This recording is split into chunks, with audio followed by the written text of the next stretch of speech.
ஆ ஆ ஆ ஆ ஆ ஆ ஆ ம் ஆ ஆ ஆ ஆ ஆ ஓ ஓ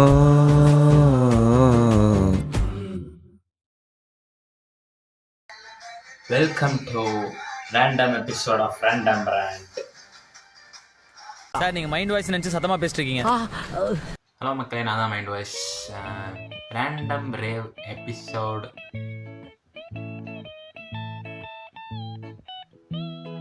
கன்சிஸ்டண்ட்டாக யூடியூப்ல வீடியோ போட்டால் எந்த எபிசோட்னு தெரிஞ்சிருக்கும். இட்ஸ் ஓகே, சாப்பிட்டுட்டே பேச போகிறேன். ரெண்டாம் ரேட் நவம்பர் மாதம்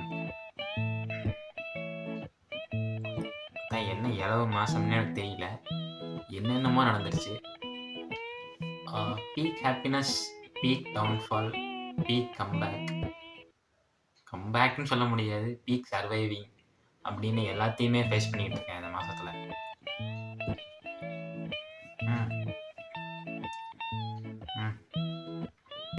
என்னென்னமோ நடந்துருச்சு.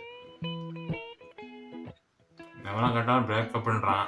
எனக்கே பிரேக்கப் ஆயிடுச்சு. அது பிரேக்கப்பே கிடையாது, ரொம்ப கிடையாது. முதல்ல God is still writing my love story நிறைய பேர் சுத்திட்டு இருக்கீங்களாமே. எனக்கு வேற வேலை இல்லையாடா? உங்க கதை எழுதுறதா எனக்கு வேலையா? போங்கடா டேய், மராட்டு சிங்னு சுத்துற வேலையா பாருங்கடா, மைக் செட் ஸ்ரீராம் மாதிரி. ஒரு கதை அப்படி சொல்றேன். இந்த மாசம் வந்து எனக்கு ரொம்ப மோசமான மாசம்னு சொல்ல முடியாது, ரொம்ப நல்ல மாசம்னு சொல்ல முடியாது.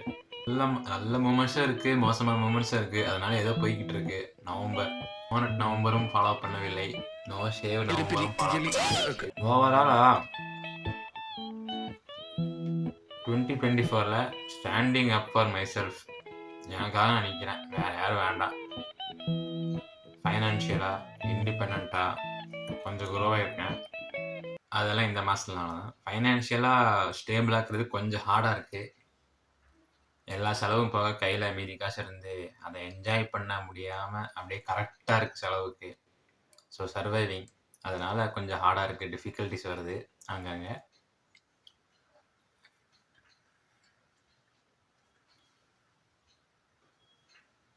மணி 12, இப்போ தான் பிரேக்ஃபாஸ்ட் சாப்பிட்றேன். இந்த மாதம் முடியறதுக்குள்ள வண்டி வாங்கிடலாம்னு நினைக்கிறேன், அதை வச்சு வீடியோ போடுறேன். இந்த மாதம் மென்டல் பீஸ் வந்துட்டு நல்லா இருந்துச்சு ஆக்சுவலி, ரொம்ப மோசமாக இல்லாமல். இதுதானே பார்த்துக்கலாம். நடுவில் வந்துட்டு நிறைய மூவிஸ்லாம் பார்த்தேன். மெய்யழகன், அப்புறம் அமரன், அந்த மாதிரி படம்லாம் பார்த்து மென்டல் பீஸ் வந்து கொஞ்சம் பீக்லேயே இருந்துச்சு. ரொம்ப ஹார்ட் ஒர்க் போடாமல் கொஞ்சம் டைம் ஸ்பெண்ட் பண்ணி மூவிஸ்லாம் உட்காந்து பார்த்துட்டு இருந்தேன். அனிமே சீரிஸ் கொஞ்சம் பார்த்தேன். டன் பார்த்தேன். மெய்யழகன் தான் பீக் சினிமா.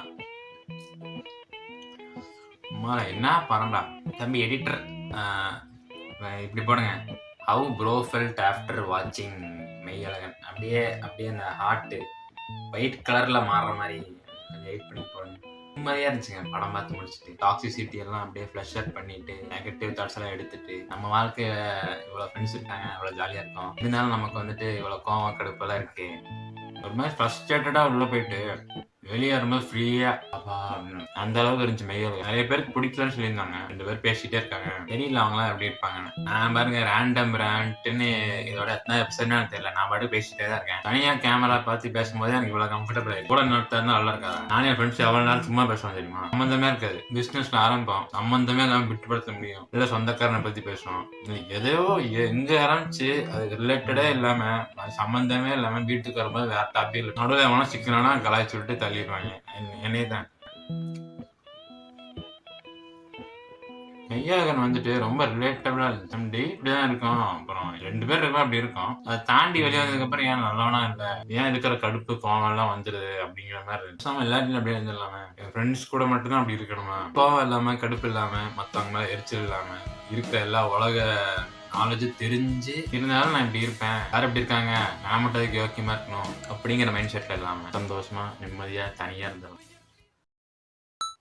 கங்குவா படம் போலான்னு பார்த்தேன், ஜஸ்ட் மிஸ். என் ஃப்ரெண்டு புக் பண்ணிட்டான், திருப்பி கேன்சல் பண்ணிட்டு 100 ரூபா ஊம்பிருச்சு. போனதுக்கு அப்புறம் அமரன் படத்துக்கு புக் பண்ண சொல்லி அமரன் போயிட்டு வந்தேன். அமரன்லாம் ஃபுல் அழுகாச்சு படம் முடிகிற வரைக்கும். அமரன்லாம் பார்க்கும்போது நம்ம தான் வந்துட்டு எனக்கு வேணும், என்னோடது, என்னைய பார்த்துக்கிட்டா போதும். எப்படி சொல்றது, மெய்யழகன், அமரன் அந்த கேரக்டர்ஸ்லாம் அவங்கள தாண்டி மற்றவங்களுக்காக ஒன்று பண்றாங்கல்ல. இவன் நாட்டுக்காக பண்றான், அவனை சுற்றி இருக்கிறவங்களுக்காக பண்றான். நம்ம மட்டும் தான் ரொம்ப செல்ஃபிஷா இருக்குமோ, ரொம்ப மோசமானவனா இருக்குமோ அப்படிங்கிற மாதிரி ஒரு ஃபேஸ் போயிட்டு திருப்பி நார்மலான மாதிரி ஒரு படங்கள் அமரன், மெய்யழகன்லாம். ஏன் இப்படி இருக்கும்? அதனாலதான் நான் வந்துட்டு இவங்க இந்த அளவுக்கு அளவங்களா இருக்காங்க அப்படின்னு அவங்களுக்கு எதாவது ஆகும்போது நம்ம ஆயிருமோன்னு பயமா இருக்கு. மெய்யழகன் கிளைமேக்ஸ்ல ஏதோ ஆயிடுச்சோ, ஆயிடுச்சோ, இல்ல இவருக்கு ஆனதுக்கு அப்புறம் அழுக வருது, அந்த மாதிரி ஒருத்தவங்க இருக்காங்க அப்படின்னா ஏன் இந்த மாதிரி ரொம்ப அந்த கேரக்டர்ஸ்க்கு அட்டாச் ஆகுற மாதிரி ஒரு ரோல்ஸ் அந்த 2 படம் அடுத்தவங்களுக்காக இருக்காங்க அப்படிங்கிற மாதிரி. நம்ம வந்துட்டு நான் வாய்ப்பே இல்லை, அப்படி ஒரு பர்சனா இருக்கிறதுக்கு வாய்ப்பே கிடையாது. எனக்கு வந்துட்டு ஒரு ஃப்ரெண்ட் இருக்காங்க, அந்த ஃப்ரெண்டோட அப்பா, அக்ஷயான ஃப்ரெண்ட் இருக்காங்க, அவங்களோட அப்பா தான் அவர் சொல்லுவாரு, சமாளியால இருந்தோம், அங்க இந்த மாதிரிலாம் நடக்கும். ஒரு 40 நிமிஷம் இன்ட்ரெஸ்டிங்கா நிறைய பேசினாரு. எனக்கு தெரிஞ்சு ஒரு மிலிட்ரி பர்சன் கூட நான் வச்சிருந்த டைரக்ட் இன்ட்ராக்ஷன் வந்து அவ்வளவுதான். ஆனா பேஸ்ட் ஆன் ட்ரூ ஸ்டோரின்னு ஒரு வார் மூவி பார்த்து இந்த படம் பார்த்து வந்துட்டு இதெல்லாம் நடந்திருக்கு அப்படிங்கிறத டைஜஸ்ட் பண்ணிக்கிறதுக்கு வந்துட்டு கொஞ்சம் ஹார்டா இருந்துச்சு படம் ஃபுல்லாவே. லாஸ்ட் வரை அழுதுட்டு கடைசியில தாய்ப்பலை வந்து இப்படி இப்படி வந்து பாப்பா பக்கத்துல உட்காந்துட்டு அம்மா அப்பா அப்பா அடுத்த லீவுக்கு எப்பமா வரும் அப்படின்னு செத்ததுக்கு அப்புறம் கேட்பான் அப்படின்னு பார்த்துட்டு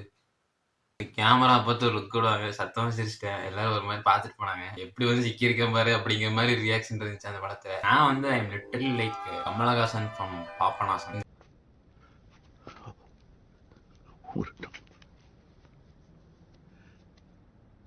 நீங்க ரொம்ப பெரிய மனுஷன், விசாலமான மனசு. நான் அப்படி இல்லை, நான் ரொம்ப சின்ன ஆள், சுயநலம் முடிச்சவன். எனக்கு என் பொண்டாட்டி பிள்ளை குடும்பம் அவ்வளவுதான் உலகம். அதுக்கு வெளியே என்ன நடக்குன்னு தெரிஞ்சுக்கிறது இல்லைன்னா இந்த சீன் மாதிரி தான் Meiyazhagan and Amaran was much needed movie to me இந்த நவம்பர்ல. லக்கி பாஸ்கர் பார்க்கணும், லப்பர் பந்து பார்க்கணும், கங்குவா எப்படி இருக்குன்னு பார்க்கணும். ஏன் கங்குவா எல்லாரும் எப்படி கழுவி ஊத்துனாங்கன்னு தெரியல. முதல்ல கழுவி ஊத்துனாங்க, அதுக்கப்புறம் நல்லா இருக்குன்னு ஒரு குரூப் சொல்லுது, நல்லா இல்லைன்னு ஒரு குரூப் சொல்லுது. லேட்டா பார்த்துட்டு இது நல்லா தானே இருக்கு எல்லாமே திட்டுறீங்க அப்படின்னு சொல்லிட்டு ஒரு குரூப் சொல்லிடுவோம். அதுக்கு அதை விட லேட்டா பார்த்து அப்படிலாம் ஒரு முன்னாக்கும் கிடையாது அப்படிங்கிற மாதிரி இன்னொரு குரூப் சொல்லி கிளிக்ஸோ இல்லை இதுலயோ வரும்போது பார்த்துக்கலாம் விட்டேன். இதுக்கு போட்டு டிக்கெட்டை போட்டு வேஸ்ட் பண்ணி அப்புறம் நான் போய் படம் நல்லா நீங்க பார்த்தீங்கன்னா எனக்கு டிஎம்லயோ இல்லை கமெண்ட் செக்ஷன்ல சொல்லியிருப்பாங்க கங்குவா எப்படி இருக்குன்னு. இந்த மாசம் ஃபுல்லா சினிமா கான்ட்ரவர்சி கண்ணா பின்னா.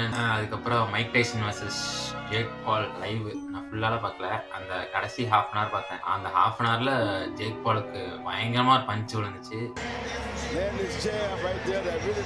சரி ஃபைட் இன்ட்ரெஸ்டிங்கா போகும் அப்படின்னு பார்த்தா மைண்ட்ஸ் வச்சு யாரு ஜேக் பால் ஜெயிச்சிட்டான் அப்படின்னு சொல்லிட்டாங்க. நான் வந்து தெரியும் ஸ்கிரிப்டட் தான், பணத்துக்காக தான் இத்தனை வருஷத்துக்கு அப்புறம் அவர் திருப்பி சண்டைக்கு வராரு, அதெல்லாம் தெரியும். இருந்தாலும் ஒரு கார்ப் லெவலுக்கு ஒரு ஃபைட் எக்ஸ்பெக்ட் பண்ணிட்டு போயிட்டு டைசன் ஜேக் பால் நிக்ஸை கண்டிப்பா செத்துருவான். ஹேட் டுவர்ட்ஸ் ஜேக் பால் இருக்குல்ல, இட்ஸ் யூனிவர்சல். ஓகே, எல்லாருக்கும் எவனுக்குமே நான் வந்து இதுவும் இல்லாம அவனை சின்ன வயசுல இருந்து பார்த்துருக்கேன்.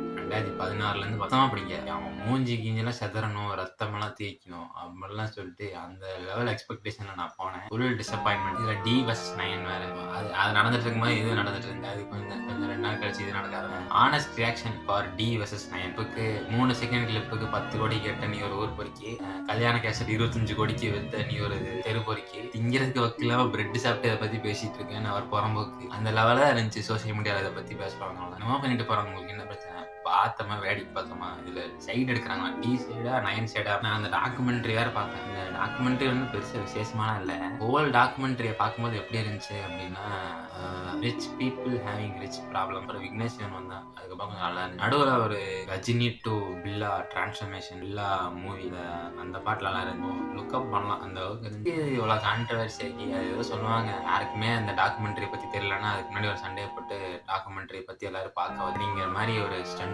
மீடியா ஸ்டண்ட் அந்த மாதிரி இருந்து. இதுக்கு ஒப்பீனியன் வேற, D சைடு 9 சைடு, இவன் தான் நல்லவன் இவன் தான் கெட்டவன், மட்டாடு இந்த ஃபோனை திறந்தாலே ஃபீல்டில் அதுதான் வந்துச்சு.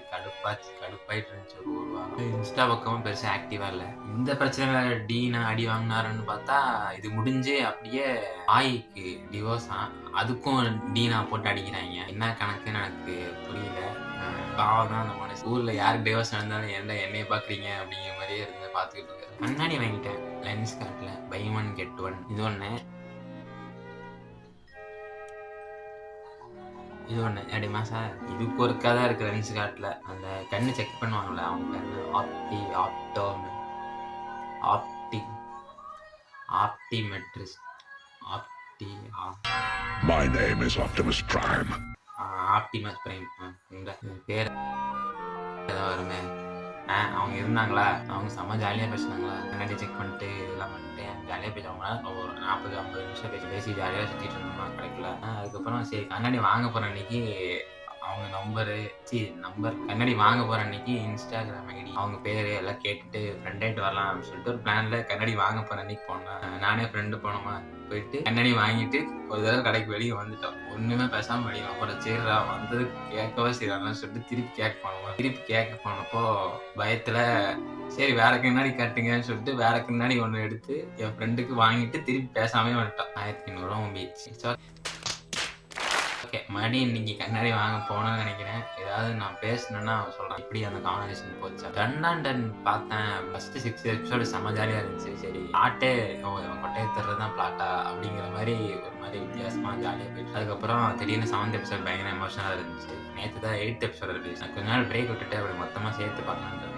வேறு ஏதாவது நியூ அனிமே இருந்தால் சொல்லுங்கள். ஷார்ட் அனிமே ஒரு 12 எபிசோடு தான் இருக்குது, 6 எபிசோடு தான் இருக்குது, இல்லை ஒரு மூவியாக இருக்குது, அது மாதிரி ஏதாவது ஜாலியாக இருக்குது அப்படின்னா கமெண்ட் செக்ஷனில் சொல்லிட்டு போங்க, பார்த்து வைக்கிறேன். சோஷியல் மீடியாவில் வந்துட்டு அடுத்தவங்க பிரச்சனை நம்ம பிரச்சனை மாதிரி நார்மல் பப்ளிக்கில் வந்து ஒரு பிரச்சனை நடக்குதுன்னா பேசலாம். அது பேசி பெருசானா தான் அஃபீஷியல்ஸில் அதுக்கு தெரிய வரும். மீனா vs 9 அதெல்லாம் பேசி சண்டையாக்கி அதுக்கு 2 பேர் பிரிஞ்சு குரூப்பாக பேசி டிஸ்கஸ் மற்றவங்க பண்ணாலும் நீங்கள் இன்வால்வ் ஆகாமல் பண்ணாமல் ஃப்ரெண்ட்ஸ் கூட பேசும்போது சும்மா பேசிக்க வேண்டியதான். அதுக்குன்னு டைம் ஸ்பெண்ட் பண்ணி உட்காந்து ஸ்க்ரீன் டைம் வேஸ்ட் பண்ணிட்டு இருக்காங்க. தட்டு காஞ்சிட்டு இருக்கு. நான் சாப்பிட்டு முடிச்சுட்டேன். அப்போதே கிளம்புறேன். See you in the next video.